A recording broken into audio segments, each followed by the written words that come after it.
So now we've talked about two of the types of hazards. We've talked about data hazards and control hazards, and now we're going to talk about structural hazards, which are the third general type of hazards. So structural hazards occur when multiple instructions need to use the same resource in the same cycle, so that the same piece of hardware is being used by multiple instructions. And we've already seen an example of this. We saw with the register file how we needed to read and write the register file at the same time from different instructions. And the solution there was to add more hardware to double pump the register file so we could do both at the same time. Now we're going to look at two other examples of this sort of hazard. We're going to look at branch calculation and memory access. So the first example here is branch calculation hazards.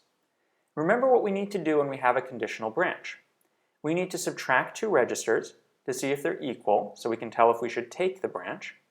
And we need to calculate the branch address by adding the PC to the immediate value. So to do this, we need two ALUs.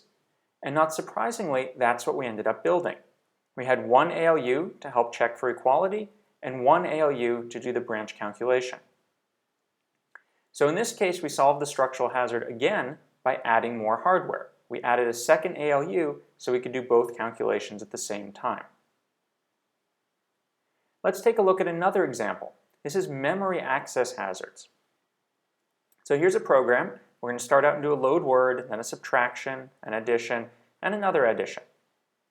And what you notice here is that in cycle 4, the load word instruction is trying to write to the data memory. The load word instruction is reading from the data memory. And at the same time, the add instruction wants to read an instruction from the memory. So we have two instructions here that are both trying to read at the same time. Two memory accesses in cycle 4, but only one memory. This is why we've been using separate instruction and data memories so far. And it's important to note here that we access the instruction memory on every cycle that we start an instruction. So we know we're going to have at least one memory read on every single cycle. So how can we solve this problem if we don't have two memories? Well, if we don't have two memories, we could put in stalls. So we could do our load word and our subtract and our add. And these are fine to have at the same time because they don't use the memory in the data memory stage. So they're not going to access the memory here, they're just going to access it when they go to load their instructions. But now we have a problem. This load word instruction that we had in the first cycle is now going to access the memory again in the fourth cycle. And so that means we can't have any other accesses there. In particular, we can't load an instruction because in this case we only have one memory. So we're going to have to put in a stall here. Now after the stall, we can go ahead and start our next instruction.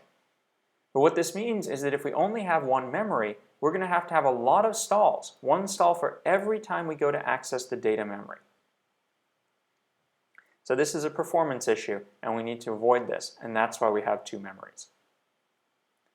So question. All three of the structural hazards we've seen so far were solved how? Well, they were solved by adding more hardware. For the register file, we added hardware to support double pumped reads and writes. For the branch, we added hardware to calculate the branch address in parallel with the register comparison. And for memory, we added separate instruction and data memories so that every instruction could load an instruction at the same time as load and store instructions could access data memory.